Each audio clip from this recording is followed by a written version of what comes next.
સુરત મહાનગરપાલિકાની ગત સામાન્ય સભામાં પક્ષ વિપક્ષ આમને સામને આવી ગયા હતા, જેમાં પક્ષ પલટુ કોર્પોરેટરનો કનુ ગોડિયા અને અશોક ધામીએ વિપક્ષ નેતા પાયલ સાકરિયા સામે આક્ષેપો કર્યા હતા।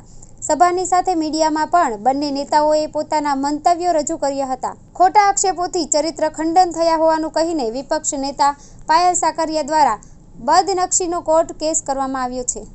વિપક્ષ નેતા પાયલ સાકરિયાએ કહ્યું કે પૂણા વિસ્તારમાં કોટેજ ઇન્ડસ્ટ્રીના નેજા હેઠળ ગેરકાયદેસર બાંધકામો અને હેતુ વિરુદ્ધના ઉપયોગી લોકોની ફરિયાદોને પગલે અમે આ પ્રશ્ને મ્યુનિસિપલ કમિશનર તથા સંબંધિત અધિકારીઓને જરૂરી કાર્યવાહી કરવા માટે મૌખિક તથા લેખિતમાં જણાવ્યું હતું, જેના ભાગરૂપે મહાનગરપાલિકા દ્વારા બાંધકામ દૂર કરવાની કાર્યવાહી શરૂ થઈ હતી। ત્યારબાદ સભામાં પક્ષપલટો કરેલા મ્યુનિસિપલ સભ્યો અશોક ધામી તથા કનુ ગોડિયાએ લાંચ, ભ્રષ્ટાચાર તેમજ તોડ પાણીના ગંદા, અવાસ્તવિક તથા બિનપાયેદાર આક્ષેપો કરીને બદનક્ષી કરી હતી।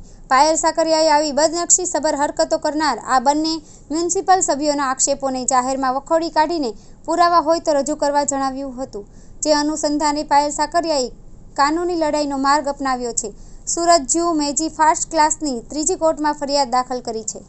જી, આપણને બધાને ખ્યાલ છે કે ગઈ સામાન્ય સભા એટલે કે 26/6/2024ની ત્રીજી સામાન્ય સભાની અંદર પક્ષ પલટુ એવા અશોકભાઈ ધામી અને કનુભાઈ ગેડિયા દ્વારા જે રીતના મારા પર ખોટા આક્ષેપો નાખવામાં આવ્યા હતા, આમ આદમી પાર્ટી સહિત અમને બદનામ કરવા માટે અને ખોટી રીતના રાજકીય કારકિર્દી અમારી પૂરી થાય અથવા બદનામ થાય એના માટેના જે ખોટા આક્ષેપો નાખ્યા છે એના વિરોધની અંદર અમે કોર્ટમાં જઈને અમે ફરિયાદ દાખલ કરી છે।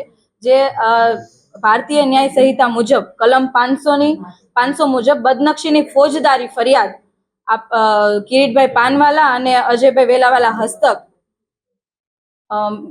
સુરતના જ્યુડિશિયલ મેજિસ્ટ્રેટ ફર્સ્ટ ક્લાસની ત્રીજી કોર્ટમાં ફરિયાદ દાખલ થઈ છે। એમના દ્વારા જે આક્ષેપો કરવામાં આવ્યા હતા એ મતલબ 27 લાખની માંગણી કરેલી હતી, 11 લાખ ટોકન પેટે આપેલા હતા અને પાછા આપવા પડ્યા વગેરેની જે આક્ષેપો હતા અને સાથે સાથે અમુક એવા શબ્દો પણ મીડિયા વચ્ચે બોલેલા છે કે ભાઈ આવા વ્યક્તિઓને તમે નેતા બનાવો તો આવું જ થશે, XYZ આવા ઘણા બધા આક્ષેપો એમણે નાખ્યા હતા।